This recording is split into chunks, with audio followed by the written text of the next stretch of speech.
everyone, this is Dallas, one of the producers of Ideas of India. Today I'll be interviewing Shruti for our end-of-year episode. We'll look back at the key themes and episodes from the past year, address your listener questions, discuss our job market series, and share some questions from previous guests. On behalf of Shruti, myself, and the entire Ideas of India team, thank you for listening to the podcast this year. We're excited to bring you more episodes in 2025.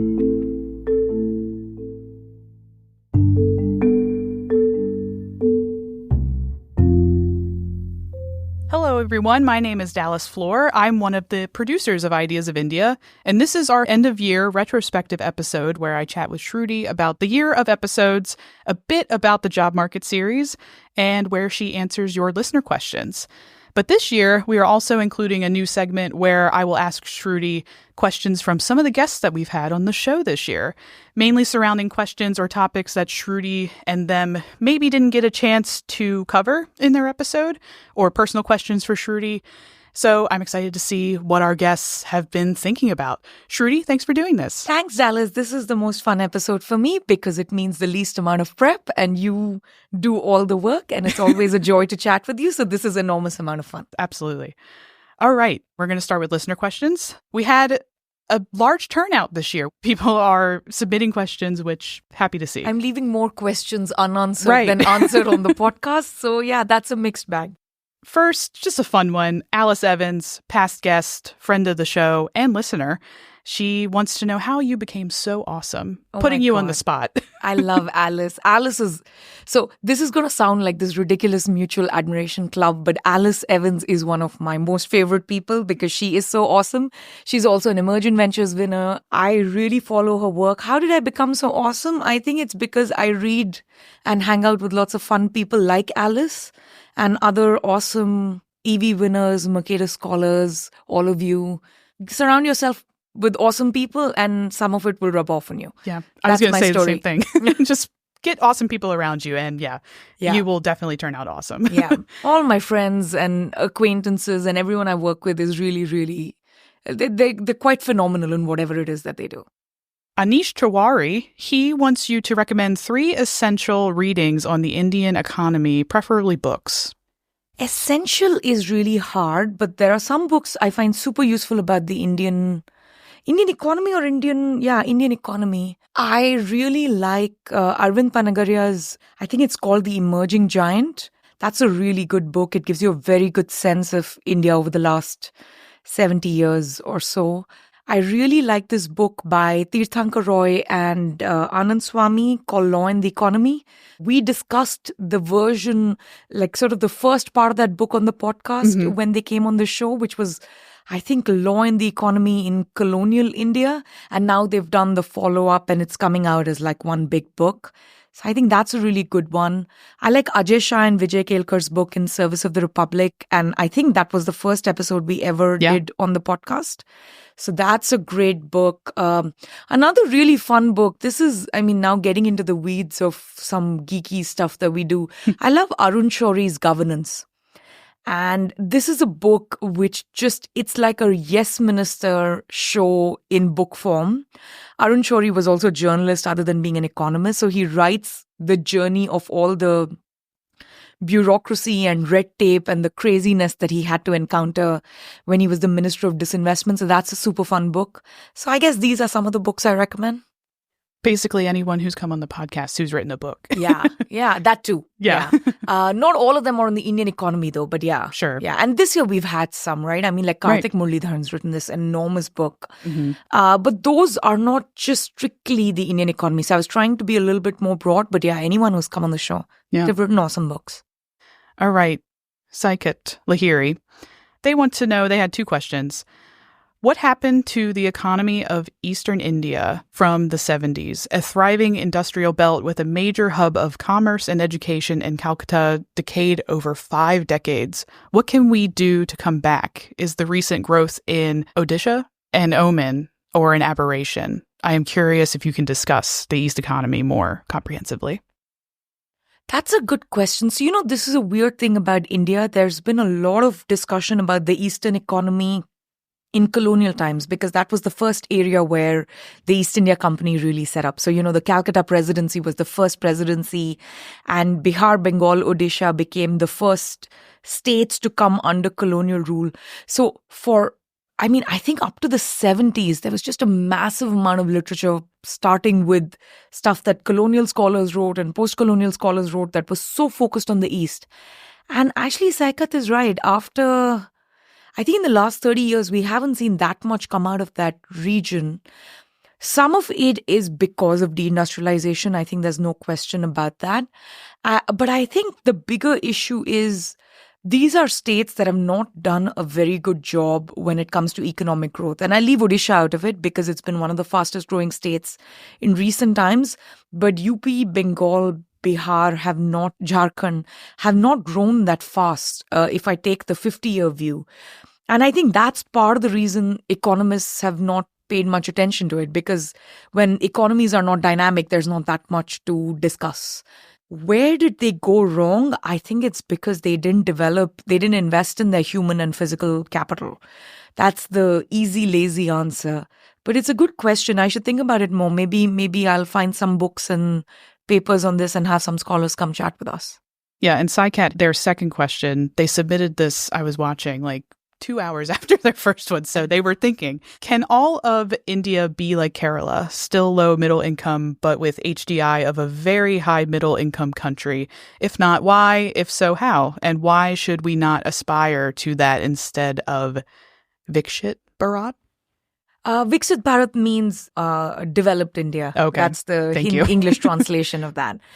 I think it's difficult for all of India to be like Kerala, or at least get the same Human Development Index outcomes, mainly because those outcomes are so tightly linked to GDP and GDP growth and GDP per capita. So you have Bihar, which is still at sub-Saharan levels, and expecting that despite the lack of economic growth and dynamism for those areas to be as developed as Kerala would be an enormous stretch. So I think if the idea of Viksit Bharat is just that India needs to grow economically, it needs to grow the size of the pie, I think it's hard to do it without it. In what universe can we make it happen? I think the biggest problem is, if you have a model of the world where you take from Kerala and you give to Bihar, just like in the United States, Alice, you take from the richer states, you take from New York and you would give to, New Mexico or something. Sure. The trouble is you start relying a lot on intergovernmental transfers. And intergovernmental transfers automatically skew all the incentives. Now, the incentives of the subnational local governments is to appease the bureaucrats and appease the politicians at the federal level to get that transfer, as opposed to focusing on what the people of their state really want, right? So I think some model of intergovernmental transfers, but dramatically, federalizing and localizing to the smallest unit may give you slightly better outcomes. Maybe if they really work hard, India as a whole decides that its only priority is education and health and nothing else. And that's what we're going to do for the next 15 years. Maybe we'll get similar outcomes. But without economic growth, it's very hard to even run that sort of program because you need government revenues. So I don't know. Plus, I don't know if I wanted to become like Kerala. Kerala's economy is kind of stagnated. It's living off of, transfers coming in from abroad. Because a lot of the Kerala workforce actually works outside of Kerala in another country. So I think Tamil Nadu would be a better model, but very, very hard to do without economic growth. So economic growth should be the number one thing we care about. Yeah. And I'm not sure if that's what we mean by Viksit Bharat. So that's your interpretation. Yeah. I really don't know what. I mean, different economists and politicians, and including Prime Minister Modi, they've all given different ideas or definitions of what they mean by Viksit Bharat. For me, it would just be economic growth. That's, no substitute for that. Next, Anonymous wants to know, too many early career, enthusiastic, and highly motivated economics students that are seeking impact join the RCT sphere and end up in the academic pipeline. Do you think that this is good for development? How can we create better systems and aspirations for early career development problem solvers? Well, I think factually, yes. I think there are too many people who are doing RCTs.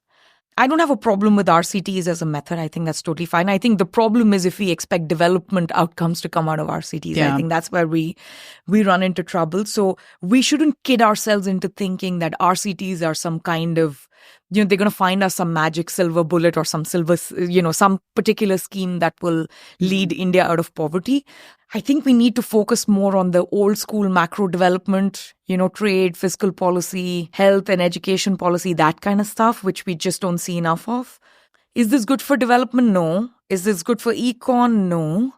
How do we create better systems for early career development scholars? I think just incubation. We need more appointments. We need more flexibility as opposed to the very rigid tenure track system we have here. We need more postdocs. We need more think tanks that can absorb these scholars and sort of, put them in touch with the real world or policymakers. EV tries to do a bit of this, and EV also supports other institutions that do a bit of this. But it just needs to happen at a much bigger scale. The overinvestment in RCTs is because of the political economy of American publication and tenure system, which is so focused on like the top 5 or top 10 journals, where you solve a particular kind of identification problem by doing an RCT instead of, some kind of macro dev paper. So that's where this nonsense is coming from. So maybe also demoting those people in status would be good, and, elevating people who do like sort of big picture questions, but without a very, very specific, narrow causal answer. That would also be good. Yeah. Has it become easier for people who are academics who don't want to go down that tenure track to do something different? Because I feel like I hear all the time, like people are trapped in tenure or that's like their goal. And I mean, it's still a good goal technically, but is there more opportunity for different things? Do people still hear about it? I feel like there might be a gap that we're not hitting. So, in terms of opportunity, actually, especially if you have an economics PhD, you'll make more money in the private sector. Sure. Right. And the econ PhD market always clears because there's a very large market outside the academic market. So, Amazon has like an office of the chief economist, which hires lots of economists. Uber, every major firm in the world. I'm not even including the government and the Fed and the FTC. Right. And so the number of opportunities are enormous. So I don't think the problem is one of opportunity. I think the problem is one of what is considered high status and low status. So when, students are doing their PhD, a lot of their self-worth is tied to what they're working on and the sort of outcome of what they're working on. And I'm not kidding. I've heard students tell me that they took a private sector job and their academic advisor will no longer speak with them. Or none of their PhD friends hang out with them anymore because, they kind of exited the system. Some of it is organic, like you don't see each other in the conference circuit or you don't have reason to keep in touch as much. But a lot of it is quite explicit. It's like, okay, now you're not part of the system. You're of no real value to us. So please leave. And I think that is the reason a lot of people feel like there isn't enough opportunity, because quitting that academic pipeline and doing something completely different is not just the loss of a dream you might have had in your first or second year PhD. It's actually just loss of an entire life, which you knew as a young adult in your 20s for like 6, 7, 8 years. So I think that's the bigger problem. So we need to elevate the status of these other jobs, and we need to demote the status of these people who are kind of very obsessed with a particular pecking order or class system in academia. It never bothered me particularly. Sure. But I know it bothers a lot of other people. Yeah, it makes sense because you basically lose your community. Yeah, and your self-worth. Yeah, which is, That's, I think, harder. Yeah, not ideal. And just someone who's not an academic, like I would think, oh, if you go and work for Uber, even as an academic and economist, like I still think if you work for Uber, I mean, you're set. And if you enjoy the work, I mean, I think that's you're doing awesome work. I think that's the bigger thing. Yeah, then it's like, then what's the problem? Yeah, the problem is, I think it's also like from the point of view of the advisors, not to defend the system, but, they invest a lot in every PhD student. It's very expensive for a university to pay hundreds of thousands of dollars in fees and, in stipends over 5, 6, 7 year period because the PhDs are getting longer. So I think from that point of view, there is some system to make sure the group stays in line, but I don't know how to solve it. But I do know that expanding the size of the pie, making all these other jobs high status, I think that's a good start. Yeah. Speaking of PhD, so another anonymous listener wants to know, if you would start your PhD today, what would be your potential dissertation topics?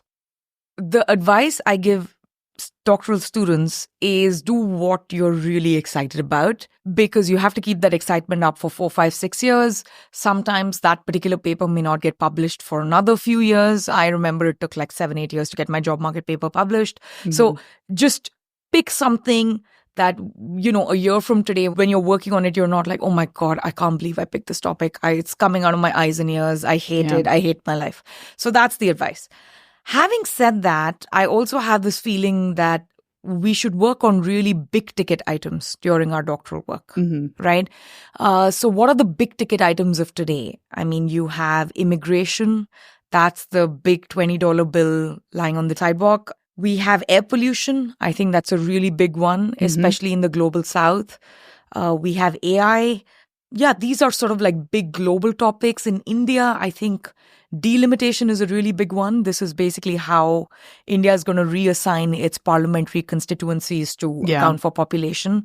That's, I think, a very big ticket item. I think migration flows within India because, India is like a continent, right? Yeah. So it has countries. Like the top 12 states in India would find themselves as countries within the top 50 biggest countries of the world. Yeah. So India is enormous. So I think interstate flows, intrastate migration, I think those are sort of big things to study. Air pollution in India is huge.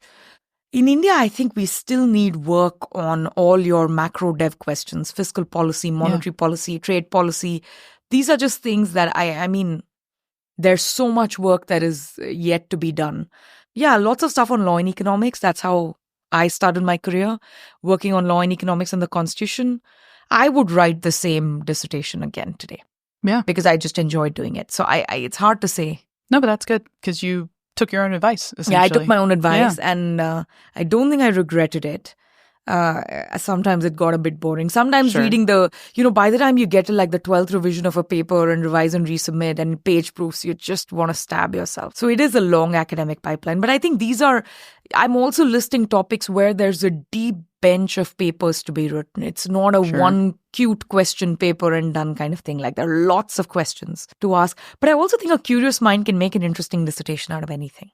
Yeah, the topics you were talking about, I mean, you can segment into basically anything. Anything. Yeah. Another anonymous listener wants to know, what are the under-researched and over-researched questions on the Indian economy? I think the under-researched questions are some of the things that I listed. I don't think there's enough work that's happening today on trade. I don't think there's enough work happening on, within India migration or air pollution. I think the overstudied questions are the usual, like, do we really need one more evaluation of one more government scheme without understanding the broader political economy context in which that scheme was created or it exists in? I seem to see 100 upon 100 papers on this. It's terrible. I think we need to have a better grip on China. I think the Indian literature of how Indians perceive China is woefully slim. Like it's very narrow. I think a few bureaucrats and some very senior diplomats have written books. There isn't much of an academic literature there, and I think we should get on it. Yeah, those would be my big ones. Yeah. I would repeat the ones I mentioned in the previous answer as still the under-researched questions. But let's just stop doing RCTs evaluating one more cute government project. If I never read a paper like that again, I would not be unhappy. Yeah, exactly. Praveen wants to know, do you regret calling for the Indian government to shut down its economy in the face of COVID, knowing well its lack of state capacity? This is complicated. So I do regret calling for the shutdown. Simply because, and oddly, it's not because of state capacity. It's a completely different reason. So in my defense, when I had first written about India needs to lock itself down for a few weeks, I think I explicitly said a few weeks, right? So that would have meant like 2 to 3 weeks. And this was March 2020. There was no vaccine in sight. We didn't know enough about COVID. So the point of that policy piece or that policy advice was we need to shut down. India hardly has any testing capacity. It had one apex testing place. Mm-hmm. But for 1 billion people, you need lots of testing centers. Yeah. Like you need hundreds and thousands of testing centers. So the idea was South Korea style, let's ninja these testing centers for a couple of weeks. Let's close down. And once we have the testing centers up and running, then it's going to be much easier to keep the, business as usual, because without testing, you don't know who should isolate. And without that, this just spreads too quickly, which we did see across the world. So that was sort of the point of it, right? Not to defend myself.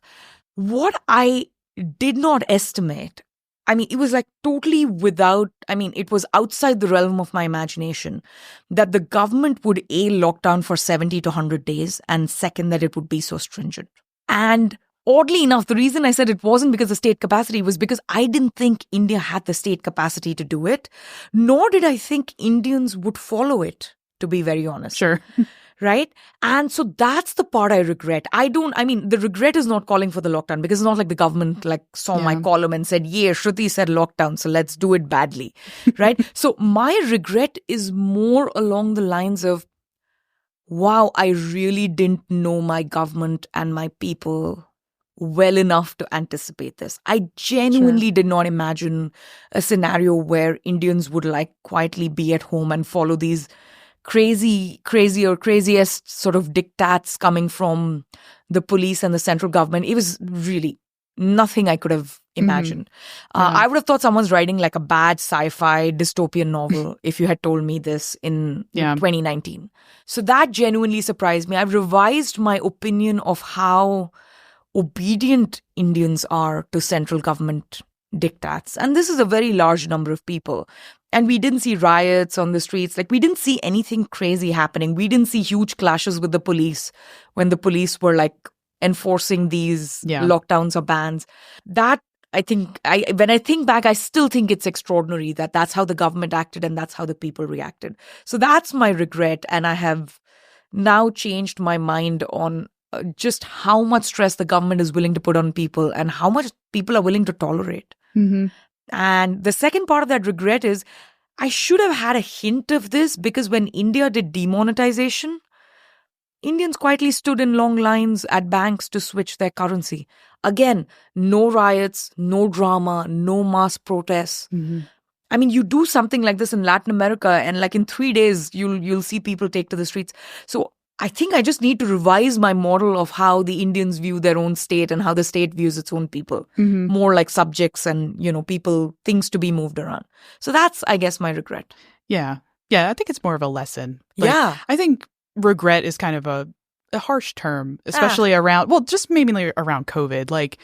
I think people were making the best informed decisions they could and making the best sort of calls that they could. True. But I honestly think it's totally fine to call people out when they're wrong. Sure. This is the job. That's how you learn. And exactly. This is the job of public intellectuals. If you got something wrong, the very least one can do is say, hey, we called this wrong. And if possible, do some introspection on why we called it wrong. So that doesn't, I'm not very offended by someone asking me to be regretful. Oh, yeah. No, I mainly was just thinking I think people are maybe more hard on themselves with COVID stuff just because of how long it actually did take for everything to sort of, quote unquote, get back to normal, and what they were calling or talking about early on and it being wrong or right. So, yeah, that's kind of my perspective is. Yeah. But, there were, again, I don't fancy myself as having any serious influence on the government's COVID lockdown decisions. But there is something to be said here. I think typically what happens is the government wants to do something and then maybe they think about, hey, what are people saying about this? Yeah. And if there are a bunch of elites saying, hey, you should lock down because Italy is running out of coffins, then that might be taken a little bit more seriously. Sure. So I think in that sense, public intellectuals should do introspection with some serious regret and responsibility, as if their words were used to make that policy decision or inform that policy have weight decision. to them. Yeah, though I don't think mine did. Sure. But so I definitely don't take responsibility for that horrible lockdown. Right. Nor did I recommend that version of it. But yeah, I do feel bad about this. Yeah. That I just missed it. Like, it's like a personal failing of having just missed understanding a country I study so deeply. Sure. No, I get that. Pramod Bilagiri, they have 2 questions. Why are TV news programs so broken, especially in India? If newspapers can give you a nice summary of the day's news, how come not a single TV program can do the same? So, I mean, first, he's right. I mean, TV cable news in India... In the US is also awful. No, but US has seizure-inducing noise levels and amount of information on its ticket, on the ticker and stuff like that. India has heart attack-inducing levels. Like, it's just ridiculous. So if you see an Indian TV news channels, I promise you, if you were measuring your brain and your blood pressure activity, it would all just spike. Yeah. Because you have like 6 boxes with people talking, faces and shouting. And then there are like 4 or 5 tickers every corner of the screen as well. Right. So I think I do agree with him. It's terrible. I think the reason it's terrible has to do with government licensing. So I don't remember the specifics, but I do remember reading about this. The way we license TV and radio channels is they need to apply for a license and pay a pretty high licensing fees and get permission before they can launch a channel. And second, if I'm not wrong, the licensing fees for news channels is higher than it is for something else like children's cartoons or, devotional music or something like that. And because of these 2 things, entry is very difficult. And anyone who can manage entry by paying this very high fees and having the clout to get a license now needs to recover that money, which means they need to pander to a very broad audience. And they need people glued to the TV all day long, right? So the capsule version of it is almost self-defeating. Because if you gave all the information nicely in a capsule over like a couple of episodes during the day, then why would people watch it the rest of the time, right? Newspapers are different because a lot of the good ones have a subscription model, right, and not just an ad revenue model. Like, I subscribe to the FT. It's one of the best written papers. I subscribe to Bloomberg. They get to the point so quickly. Everything is done so well. I mean, they also have a ticker, but it doesn't cause any seizures or headaches. I don't think that's a feasible revenue model for Indian TV channels. So if you want Indian TV channels to get better, I think the first thing to do is just dismantling the licensing system and dramatically reducing price or the cost of the license so that entry becomes easier. So if you've noticed, Pramod, a lot of the TV news anchors who were sort of flushed out of traditional TV journalism, like Barkha, who's been on the show, or Ravish Kumar, they started YouTube channels because it's hard for them to get their own license. So I do think we have capsules. They've just moved on to the internet and streaming, and you're not gonna find it on TV, unfortunately. Right. No, I had no idea. So thank you for explaining that. God, I hope you never watch an Indian news channel. Dallas, as a producer, you will be so horrified at what people are producing. I mean, we will keep this secret from you. Okay. Yeah, I would be overstimulated pretty easily, probably. All right. Pramod's second question is, can you recommend some good economics-based analyses of the impact of generative AI? I can see that it makes certain things very fast and cheap, but how would that impact the rest of the value chain? Very hard to say. Honestly, it's just too soon to say. I don't have a good sense of how it will impact the value chain. And, the reason I'm not making any predictions is I've lived through the internet age, right? Yeah. And I know how long it took for certain things to happen. So email happened pretty quickly. Yeah. But it took a good 10, 12 years to get maps. Right. Or navigation. And then it took like a good 20 years to get Uber. So the pipeline sometimes takes longer, not because the core internet service was badly designed. It's just so many other things need to happen for an Uber kind of service to come through, because everyone needs to have a smartphone. You need to have the navigation system. You need to have payments that can happen seamlessly, which means it has to be a sophisticated enough economy to have digital payments, not just card or cash payments. So many things had to come together for a service like that to happen. So I think it's going to be quite similar for AI. I think the core technology is going to get better and better. I think the specialized technologies and integrations, it's just very hard to predict which sectors they'll happen first.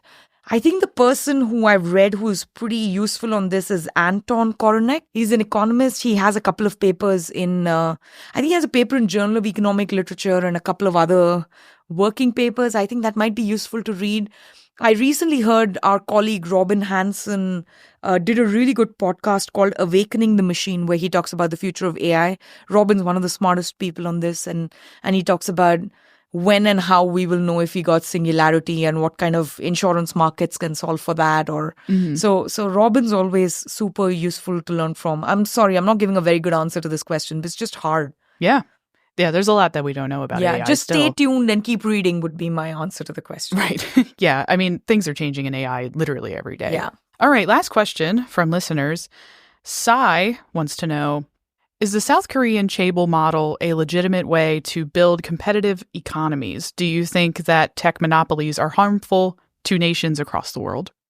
So I'll take the first part of the question first. I don't think the chaebol part of the South Korean... So chaebols are like these big monopolistic conglomerates that were supported by the state and, made them into national champions and things like that. When I think about the reason South Korea succeeded, chaebols are not the core part of that story. They're also part of the story, but the reason South Korea succeeded is they made their economy incredibly competitive. And the way they made their economy incredibly competitive is by embracing global trade, right? Having low tariffs and making sure every single thing that they produce faces global competition so that they can one day be good enough for export markets. And so that's how they developed. Now, in the South Korean part of that story, now we've seen that story play out in many different countries. The biggest example is China. But I think the reason the South Korean chaebols are important part there is it's a relatively small country. And so maybe smaller countries can't have 6 different firms doing some things which require very high technology or very high fixed investments. Maybe it's just easier to have conglomerate effects where the state is sort of backing or backstopping a national champion. That might make it easier in a smaller country. If it had to compete with, let's say, China on certain things, maybe having that chaebol model helped. But even then, I'm skeptical. I don't think that's the core part of the South Korean success story. The second part, do you think tech monopolies are harmful to nations? It depends on the kind of monopoly. It's kind of interesting. Every time when we look at the history of antitrust and, anti-monopoly court cases and lawsuits, the biggest cases from 10 years ago, those companies are no longer the monopolists or the leaders in that area, right? So there were these massive, pick every 10 years who was the biggest target of the DOJ. And 10, 15 years from now, they will not. Either they don't exist or they don't exist in the same form. So when I was in law school, IBM cases were the stuff that we were studying because that was the heyday. And, you always, in law school, you study things with a 5-6 year lag, right? You're not studying in real time. When I was in law school, it was really Microsoft. They were all going after Microsoft. Then it was Google, right? In 10 years, Google is not going to dominate search. I think in 3 years, Google is not going to dominate search. It'll be some new technology, some AI-based perplexity kind of thing that will dominate search. So these monopolies kind of come and go. They weaken, they morph. IBM doesn't have a monopoly in the things that people said it had a monopoly X number of years ago. So I would take that with a pinch of salt, and big tech will also go away. So I'm not too worried. Speaking of monopolies, I was just thinking about this the other day. So Uber is now letting taxis be Uber. Yeah. What do you think about that? I think that's awesome. Yeah. Right?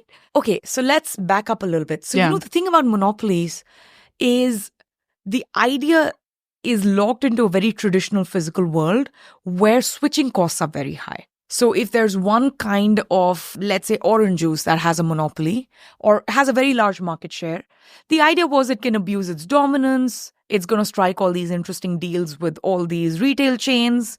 So even though there's more than one type of orange juice, they will get the best shelf placement, which is going to reinforce the fact that people buy them, which means they're going to get a bigger market share, right? Yeah. So this was kind of the old school thinking, which means they're not just competing on price anymore, or they're competing too much on price because Walmart will give them the best deal and the best placement, something like that.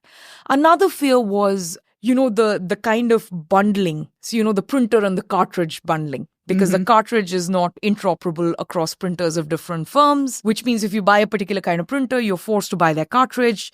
The printer comes relatively cheap. The cartridge is priced at some, extraordinary price. So these were the kind of concerns that people had. Now, in digital goods, it's ridiculous to have this concern. I mean, I have at least 3 mobile apps, ride-sharing apps on my phone.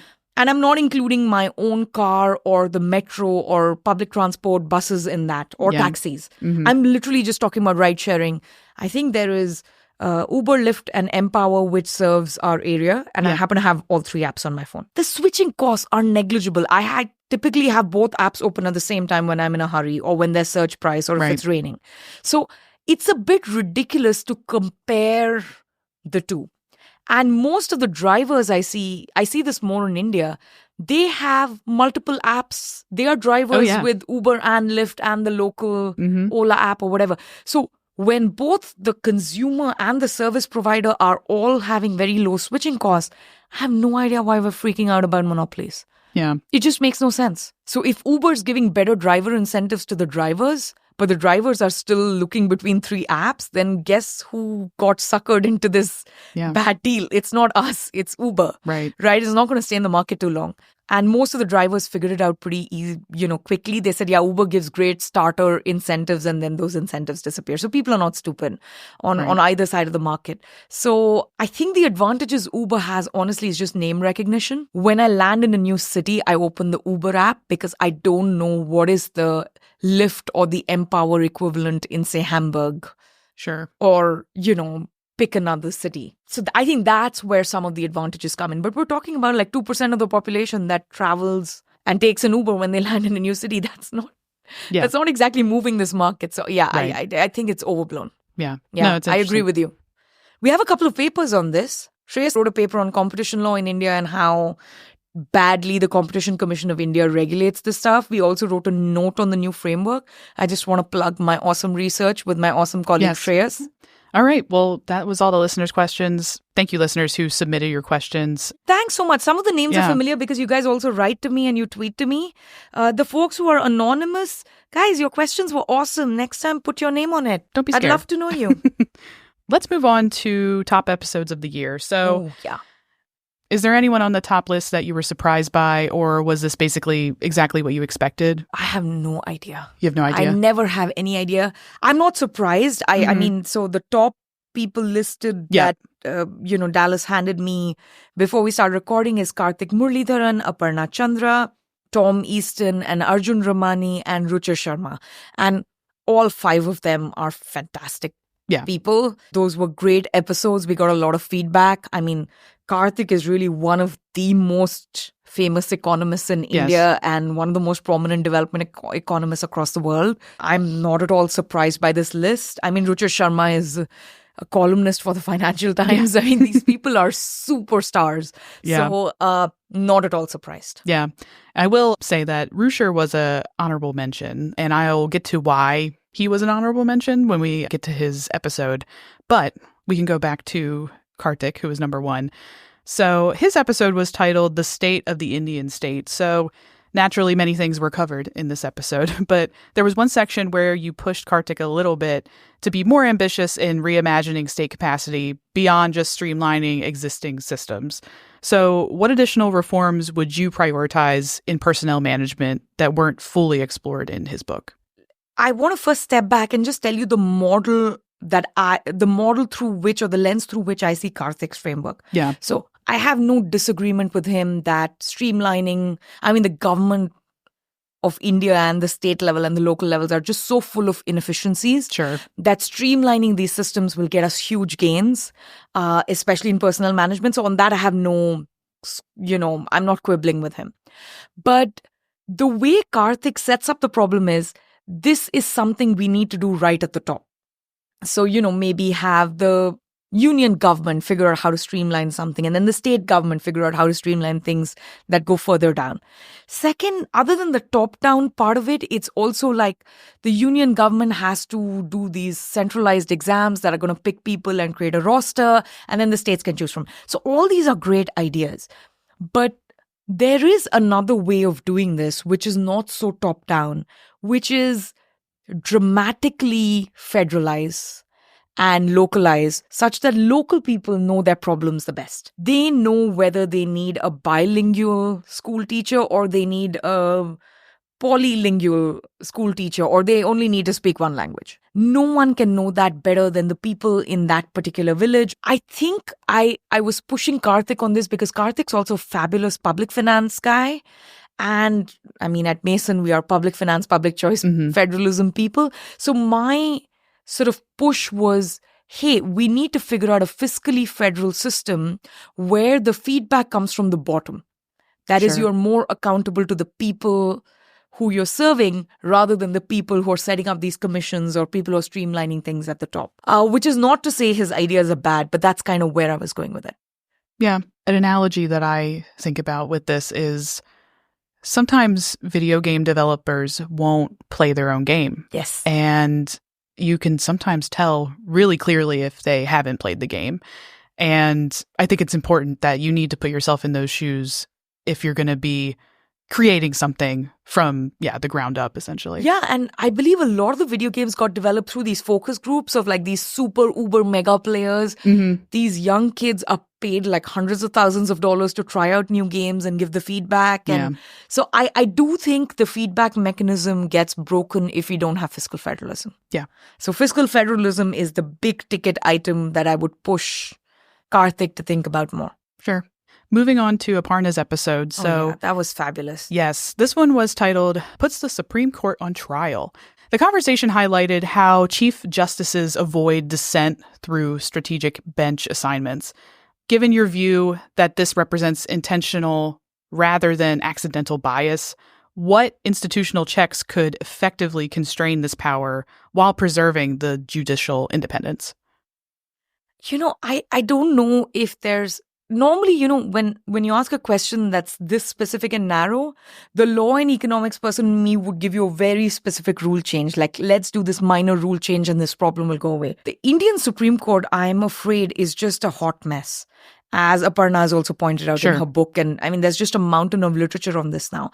So I think we need to go back to the drawing board and redesign how we appoint judges. I think that's the beginning of the problem. And if we fix that, it will also fix many of the downstream issues, such as, how benches are designed or the master of the roster, who's the Supreme Court Chief Justice, and so on. So I think first up, we need to, so the way the Indian higher judiciary is currently functioning, it's almost self-appointing because it's a collegium, which is pretty much only the judiciary members who will decide who else gets to join that club.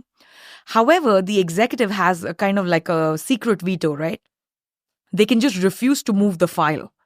So the court will send these things to the law ministry. Law ministry will just sit on a file. So technically, under the system that the Supreme Court devised, they made themselves self-appointing, but the executive needs to actually make the appointments. And that's how the executive is controlling the judiciary right now, which is why we have the most recent Chief Justice of India, who's had this very mixed legacy, has been accused of pandering too much to the government sometimes and, sometimes doing too little pandering at other times. So depending on who you ask. So I think we need to fix that. We just need to rethink, hey, the executive is always going to have a role in appointment. Why don't we just create a better panel to pick better judges? I think it would help if judges had longer terms, then their reputation costs will start mattering. Because right now, I think the average tenure of a Supreme Court Chief Justice is like 2 years and change. Because they get elevated from the high courts. So that's pretty bad. So if you were there for a longer time, you would have personal reputation costs and the legacy you're leaving behind. So I think we should increase the retirement age to 70. I think we should ban them from taking any remunerative appointment post their term. I think we should definitely have a better panel with the executive, parliament, leaders of opposition, and a couple of senior judiciary members to actually appoint the judges. There's just the list is too long. And I think then some of the minor downstream problems that we see will go away. Yeah. Number 3 was the episode with Tom Easton and Arjun Ramani, which they largely relied on this podcast and Shruti's other work on India to create this report at The Economist. And that's what they discussed in their episode, which that's lovely. And I forgot to mention, too, that Karthik also referenced Ideas of India in his book. So the podcast is doing its job. Yeah. Yeah. So both Tom and Arjun seemed cautiously optimistic about India's short-term prospects while raising concerns about the long-term structural reforms. In your view, what are the 2 to 3 critical reforms needed in Modi's third term to maintain growth momentum beyond just the next 5 years? So, first, before I answer your question, I think, I've been reading The Economist since I was a teenager. Yeah. Right. My dad had a subscription. I think the whole year got made when the podcast was mentioned in The Economist as one of the references. My dad was like, oh my God, this is it. You have officially made it. So thanks to Tom and Arjun for featuring that. The report is fantastic. It's a 6-chapter report where both of them have written, about different aspects of the Indian economy. I share their cautious optimism on this. I'm still very bullish on India, but cautious just because the speed of reforms is not what it used to be, nor is the quality as good as it used to be.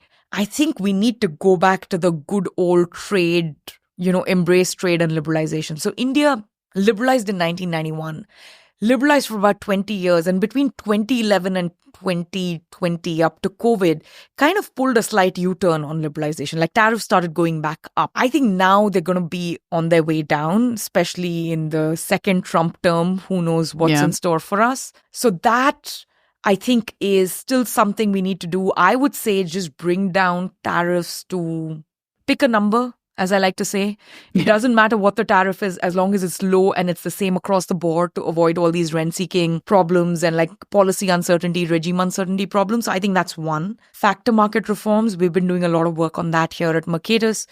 We've been writing, we've had amazing scholars like Anirudh Burman to talk about land reforms. I've been writing about labor reforms with my excellent colleague Kadambari Shah. I think factor market reforms are really important, and that is harder at the union government level because the states need to do it. So I think Modi government, you asked the question specific to Modi government. I think he has less power there, but he can kind of maybe incentivize states to get their act together. And fiscal federalism again. That's the theme. Yeah, today. That's the theme. And I'm very optimistic because Arvind Panagaria, is a friend of the program, and at Mercatus Center, he's done so much work with us on trade. He's currently the chair of the Finance Commission in India, and that's the commission that's responsible for recommending how the fiscal resources or the revenue shared between the union government and the states. And I'm enormously hopeful that we will get more fiscal federalism coming out of this, because I think India is just too big and too complex to pin all the blame on the Modi government. I think states need to do much more of the heavy lifting, both in terms of reforms and also in provision of services. Right. All right. Finally, our honorable mention. So Ruchir, he's an honorable mention because looking at the stats on the podcast apps, which is how I got the first 3, he was pretty, average. Like he did well, but when you look at YouTube, which he just exploded. He exploded for whatever reason. And he has almost 5,000 listens or views on YouTube. Wow. Just his episode alone. We get a few hundred on YouTube because we don't put out the full video. Right. Like, this is mainly an audio show, and I understand why people wouldn't watch it on a video app. Yeah. But Ruchir was, even I was very surprised to see that when you had put down that note. That's incredible. Yeah. So something in the algorithm picked it up for whatever reason. But that's good for us. But Ruchir argues that America's current economic system has deviated significantly from its capitalist roots through expanding government intervention, yet remains relatively successful compared to Europe. Do you see this as evidence of capitalism's resilience or a sign that we've redefined what successful capitalism means? Yeah, this is really tough. Yeah. We talked, first, again, a huge fan of Ruchir Sharma. I've been reading his columns forever. I don't mean to make all these people sound old or these publications sound old, but I have spent my life reading them. Yeah. So it was a huge thrill to meet him and have him on the show. The book is really fantastic and sort of prescient, right? I mean, he predicted what's coming in the US. And even though the US is growing economically and is still dynamic when it comes to innovation and AI, just how much discontent there is among younger people, among minorities on just, how expensive things are, how difficult it is to buy a home. I mean, the book is really fantastic. So I encourage everyone to read it. Why the US is doing better than Europe and other countries despite sharing some of the similar problems? Very hard to say. I think it has to do with two things. I think one is scale. The scale that US enjoys, both because it's the single largest global economy, but also the currency. The US is the reserve currency of the world. And the switching costs of switching from that, something very dramatic has to happen. So I think the US just is able to withstand a lot more of its terrible policies because of these two reasons. That it enjoys a particular kind of scale and it's the global currency. But I will say that the US has not thwarted its most efficient sectors with crazy overregulation. Right. I mean, the US does have crazy overregulation. Sure. It's impossible to build a 5-story building with a new kind of elevator. It's a nightmare. Mm-hmm. But it is still the best place for startups to come. It is relatively permissionless innovation, and it is relatively permissionless when it comes to scaling. Europe, on the other hand, whether it's data laws, its digital privacy laws, its market access laws, I mean, it's a regulatory nightmare. It sort of reminds me of India during license permit Raj. So even though lots of new firms start in Europe, they're never able to scale in Europe because the amount of money you need to scale, it's very incumbent friendly because incumbents would have already invested in the lawyers and the army of accountants and compliance managers that it takes to do that. So I think that's one major difference that I can point to. But the US better get its act together, as Ruchir said. Otherwise, we're not going to enjoy this for too long. Yeah. Besides our usual episodes, so we also did our job market series. We had 9 candidates. Did any of the research findings by the job market candidates surprise you?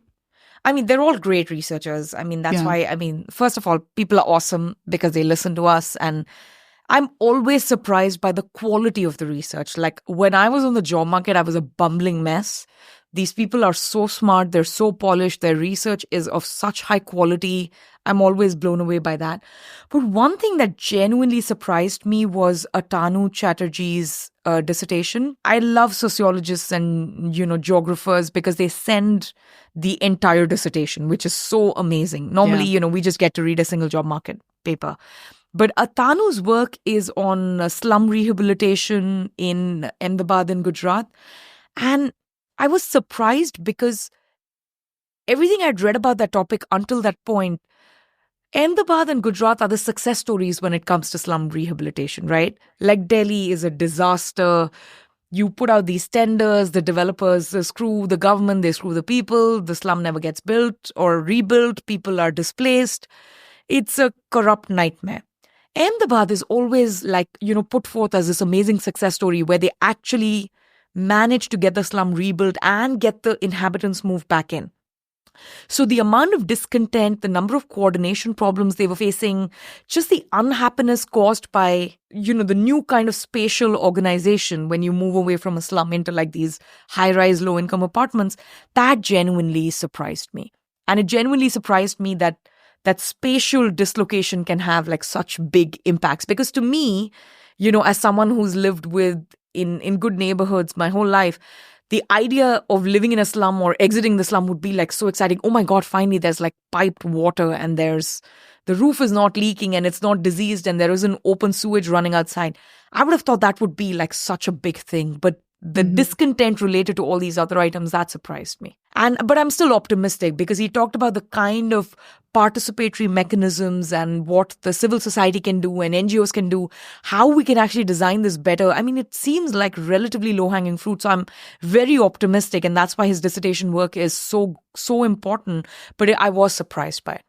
Yeah, I think he laid it out really, just for me too, reading it from not your lens, but Yeah. mine, I thought it made a lot of sense. Yeah. Yeah. He's amazing. Yeah. Yeah. All of them are amazing. I mean, not to pick one out. They were all, Sure.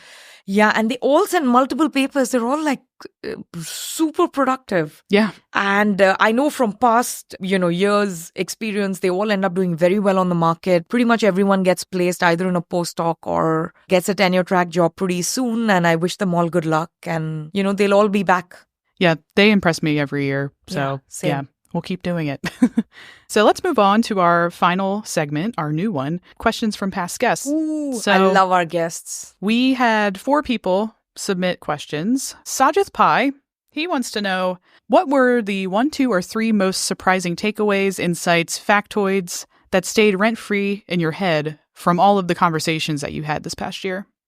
One of the factoids is actually from Sajith's report.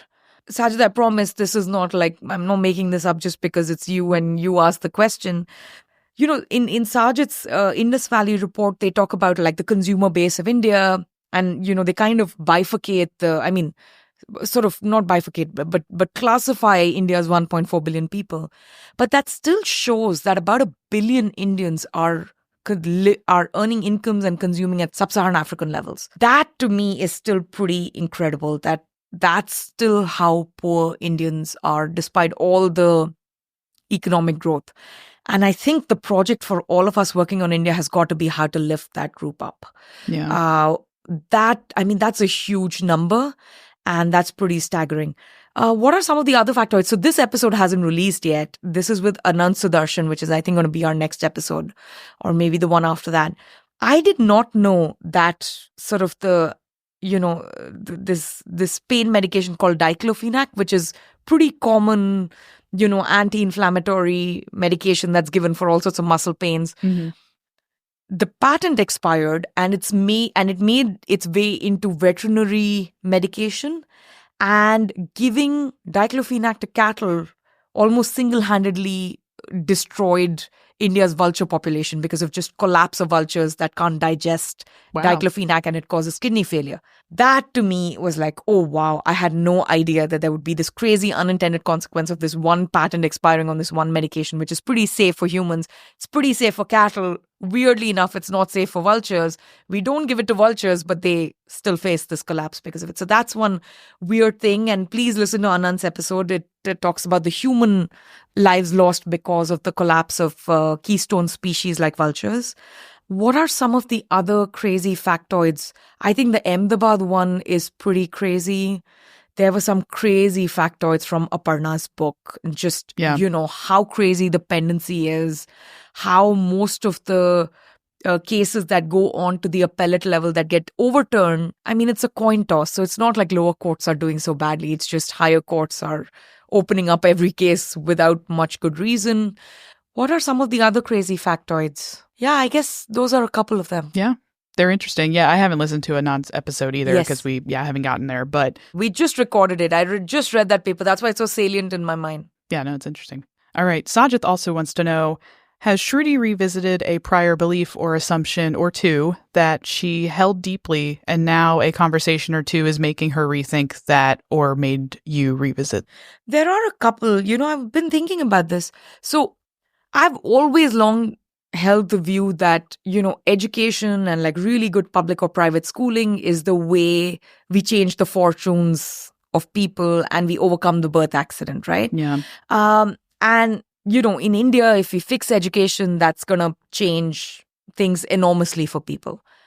I have sort of been rethinking that a lot, mainly because of the research coming out on this, but intergenerational sort of upward social mobility in general, and also like at an intergenerational level, it's a really hard puzzle to solve, not just in India, but across the world. And I've been reading some of Jim Heckman's research on this. So, he's been working on the Scandinavian countries, especially Denmark. And Denmark has sort of higher income mobility and things like that compared to the United States. They invest a lot more in education.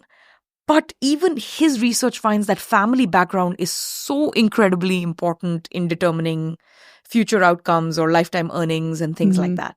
So family being that key, this may seem like a stupid thing to say, but I didn't realize that there are just limits to education programs, welfare programs, everything we throw at this problem. At some point, just family becomes such an enormous constraint when it comes to. So the birth accident is still well and alive because we don't get to pick what families we're part of. So I guess that is something I have quite significantly changed my mind, or I'm open to changing my mind on. Another one is just substance abuse. In my teenage years, I was never into substance abuse. I don't do anything stronger than coffee and chocolate. Coffee and chocolate and carbs are, I guess, my substance. We'll let those slide. Substances of choice to abuse. But, I've always been very libertarian that, adults can make their own decisions. And, if people want to do drugs, let them do drugs, legalize things so that it becomes much simpler, lower criminal activity, lower deadweight loss. I have been changing my mind on that. And I don't know if it's just because of sort of this fentanyl and opioid epidemic we're seeing in the US. But I think the main reason I'm changing my mind is there are a lot of these things which are hard to reverse when it comes to substance abuse. Mm-hmm. And the idea that you can sort of switch and try things as an adult and then switch back painlessly when you realize it's ruining your life, it's not quite as straightforward, and especially not in the modern day world of synthetic drugs and opioids. It's just crazy, the kind of stuff that's getting produced that can kill you with one dose, that can get you extremely addicted on a couple of doses. So I think this is another one. I don't know what I've changed my mind to. I still don't think we should. Maybe we don't legalize fentanyl, obviously. I still don't know if that means we should criminalize or ban alcohol or marijuana or something. But I do feel a lot more squeamish about my old libertarian stance on this. Mm-hmm. I think, drug abuse is hard because, the person who is on drugs has to make that choice to be like, I don't want to be on drugs anymore. Yeah. But the drugs may have, and I don't know this for sure, but the drugs might have altered their ability to make that their choice. ability to make that choice. And so you are giving people these opportunities to potentially get clean and lead a better life after that. But that initial step still needs to happen. And it's harder and harder for that to happen, especially if the person is surrounded by people who aren't pushing them to get help. Yeah. So. And, so again, you're just trapped in bad environments. Yeah. Sometimes I also think they have this massive social cost and externality, right? Look at there are entire cities and neighborhoods which have been devastated by these drug epidemics. So, it's complicated. I don't have my usual good libertarian economist answer for this. And I'm not able to rely on let adults adult and make rational choices as my alternative. I don't know if government is the alternative. I will still say I'm skeptical about how much government banning can get us out of these problems. But I think we just need something which is in between the two. Yeah. Yeah, no, I think that's fair. It's fine to not have the answer. Yeah. But thinking about it is important. Yeah, nonetheless. But I've definitely changed my mind on. I was very laissez-faire about adults being, wanting to do whatever they want. Right. It's totally fine. Sure. Karthik.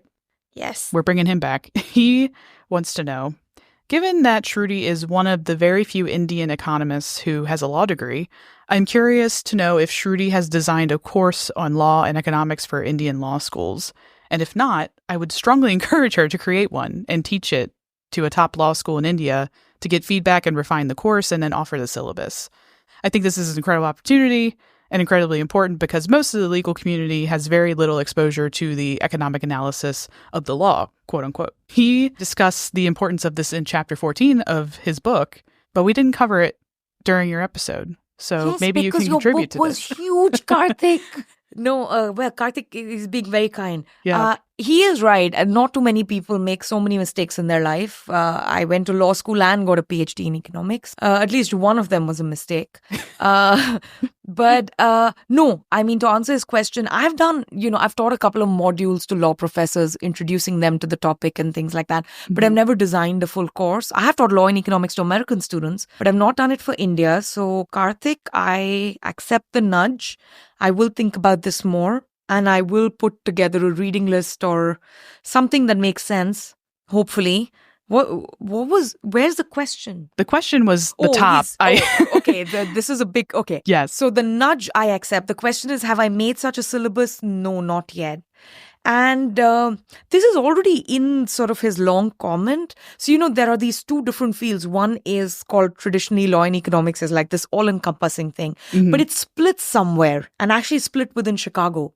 Okay. So what we call law and economics within the subfield is really associated with Ronald Coase and, his kind of economics, where I would actually just call it good institutionally based economics, right? So that is just, there's a certain law or property rights or institutional infrastructure, and then you see what equilibrium plays out in the economy. That's a little bit different from this other sort of tradition in law and economics, which is called economic analysis of law, which is what he was alluding to, which is more associated with Richard Posner, who's also a Chicago law and economics scholar, where we're talking about the particular rule and how it came about and how it emerged and, also therefore the consequences coming out of that rule. So I've kind of worked a little bit in both, more in the economic analysis of law area. But yeah, there's a lot of work to be done. I shall homework accepted, Karthik. Yeah, thanks for that. I'm curious, and this may not fit, but is there something you could put on the 1991 project that would relate to this? Yeah, why not? Yeah, I will definitely think on this and make it a twofer, right? Because we have done economic analysis kind of stuff. We've done work on competition and antitrust and labor law. So I don't even think of it as a separate thing. I'm trained in that tradition. So anything I do is just touched by it automatically without me intending to do so. But yeah, sure, why not? That'll be fun. Another thing for you to do next year, And honestly, in all fairness, I'm not the only one who does the 1991 project. There's That's true. very nice team of researchers. Yes. So I shall be handing out dictats and assignments to our awesome team, and hopefully they'll do their work. Yeah, definitely. Which is amazing. All right. Nazreen Mooney-Kabir, she wants to know, what does home mean to you now that you're living between two cultures? I love Nazreen Mooney-Kabir. Yes. I want to say another person I feel like I've been reading her forever and ever and ever. Right. And I think about you, Nasreen, more often than you realize, because I'll watch a movie. She also does subtitling for a lot of the movies. I'll be watching a movie and the subtitle will be particularly good, and I'll immediately open Wikipedia or IMDb and check who did the subtitling, and invariably it's her. I think of you very often, Nasreen, and you know how many movies I watch every week. What is home to me now, living between two cultures? I've lived in lots of places. I've moved around a lot. I like to keep it really simple. Home is where my husband and my dogs are. And before I was married to him, home was where my laptop was so that I could Skype my family. We didn't have Zoom and WhatsApp and stuff in those days. So I could Skype or just chat with my family. So it's just very simple. If you add my music and books and kitchen to it, that's it. I never have to leave that space. That is home. I can live there forever. And how do I live between two cultures? It's a good question. I'm not, you know me well. I'm not very sentimental. Sure. And I'm not the pining sorts. I like to be where I am at the point I am there. Yeah. So I'm not someone who's constantly pining for this other place I used to live in and enjoy. Right. So everything I really cared about, I just brought it with me. Sure. Right. So if there's certain kind of Indian art, I will have it. If it's Indian movies, I will find a way to watch it. If it's in all the cooking or the food I grew up with and I enjoyed, if I really love it and I cared enough, I just learned how to make it. Yeah. So I have kind of organized my life such as things I really enjoyed or loved or made me feel like it's home in India, I have replicated in my home in Falls Church, and other things that I, didn't pine for so much, I just left behind. So I'd like to think that's how I did it, and I live in more than two cultures. I want to think I live in lots of cultures. Sure. But I live in what used to be the Ethiopian neighborhood in Falls Church. Oh, really? I didn't know that. You have the best Ethiopian food. I have at least 6 amazing Ethiopian restaurants within 7-8 minute drive. I feel like I live in more than two cultures, but that's how I've done it.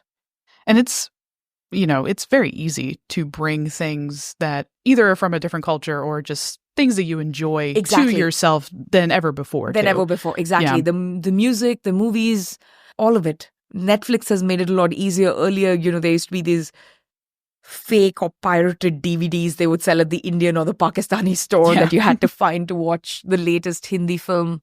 And now, I mean, these things play in movie theaters in the US. Right. Mm-hmm. So yeah, that's really how I've done it. You're absolutely right. It's easier to find stuff than ever before. And you still go to India quite frequently. Yes, I do go to India quite frequently, and I love YouTube. Yeah. Big shout out to YouTube, which has all the awesome stuff. I find like the most obscure, and Nasreen will appreciate this, there will be like this obscure song I suddenly think of from 1950s Indian movie, obscure, no one knows it. And I'll put in, and as one would expect, it's on YouTube.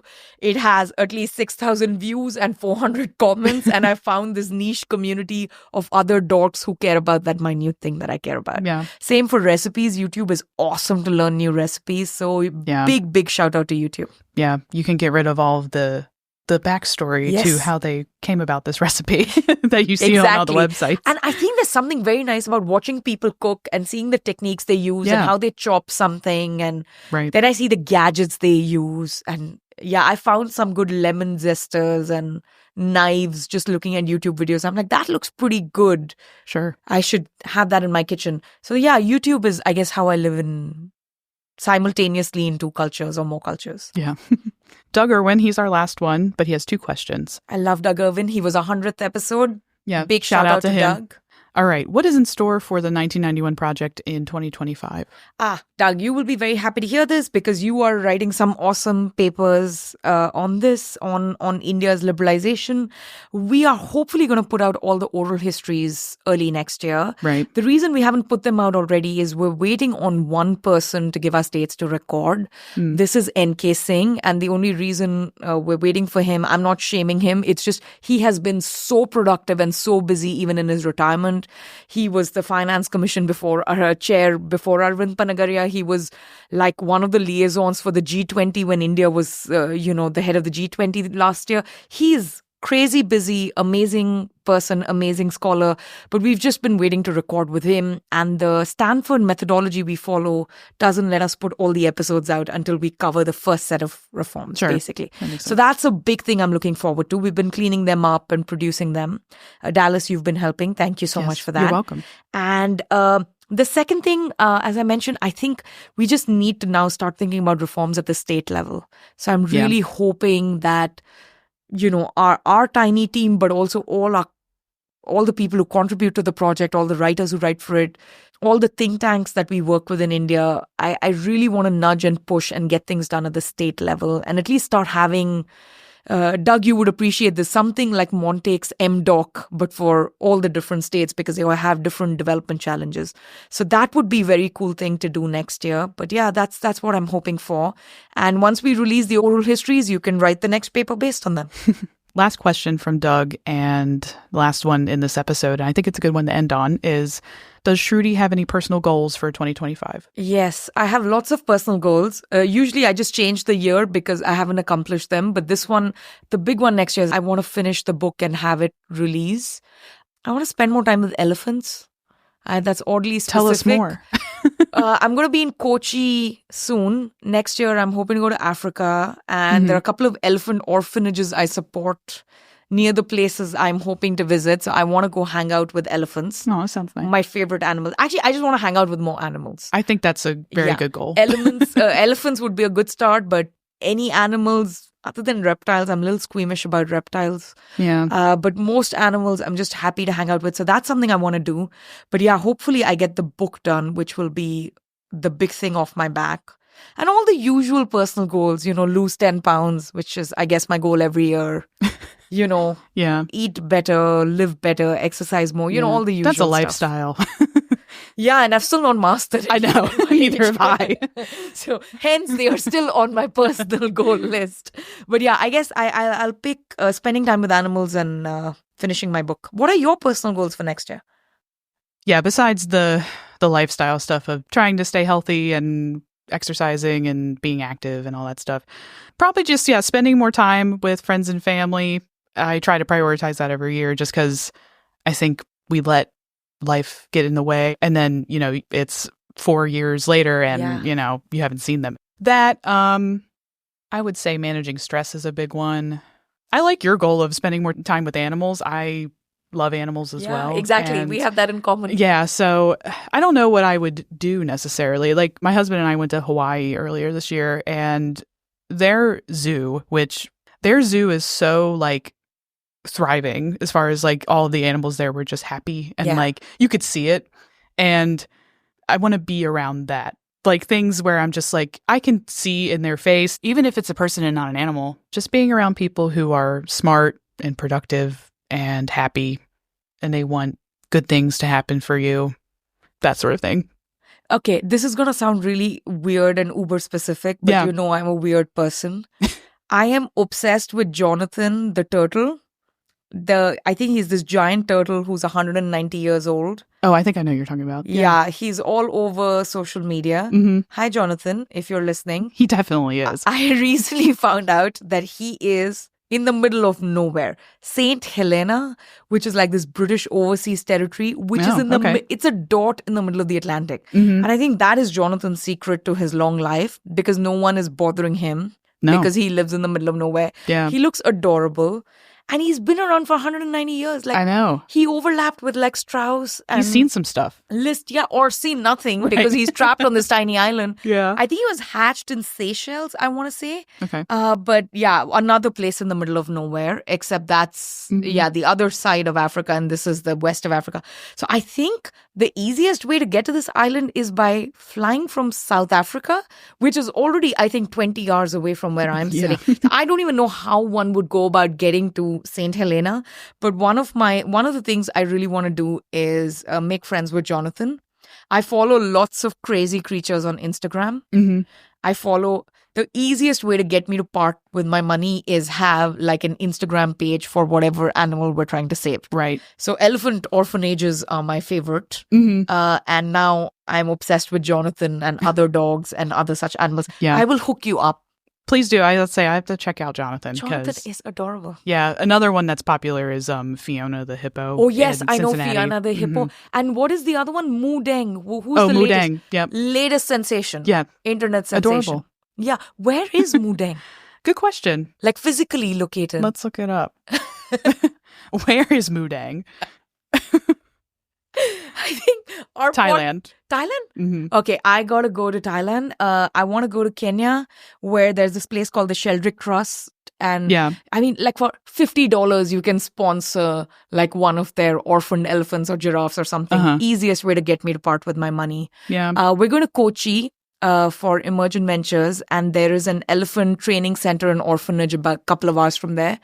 I've been there before. I'd love to go again if I can squeeze the time. Mm-hmm. But yeah, that's the kind of stuff I want to do. That sounds weird, hanging with elephants, but I want to hang with elephants. And maybe that's a good note to end our end of year episode on. But before I do that, first up, Dallas, thank you for everything. Of course. Yeah. For the listeners, I've said this every year, Dallas is the single most organized person I know.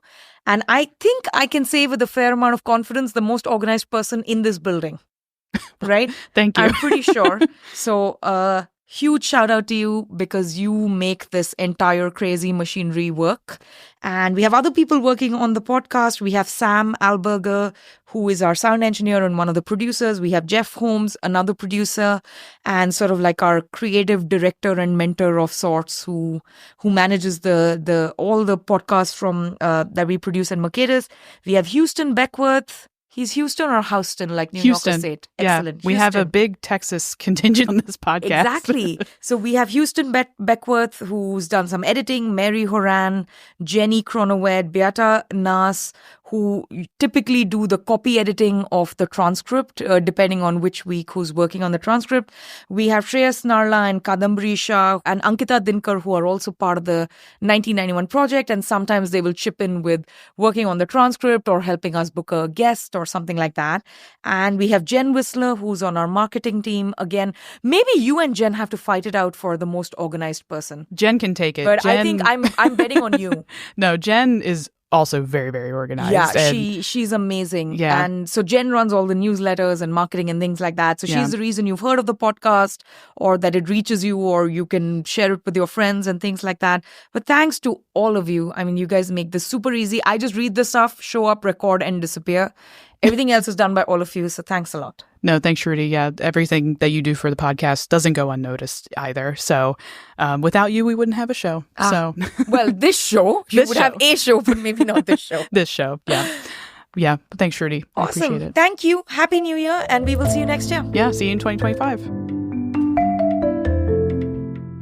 Ideas of India is produced by the Mercatus Center at George Mason University. If you enjoy this podcast, please subscribe on Apple Podcasts, Spotify, or your favorite podcast app.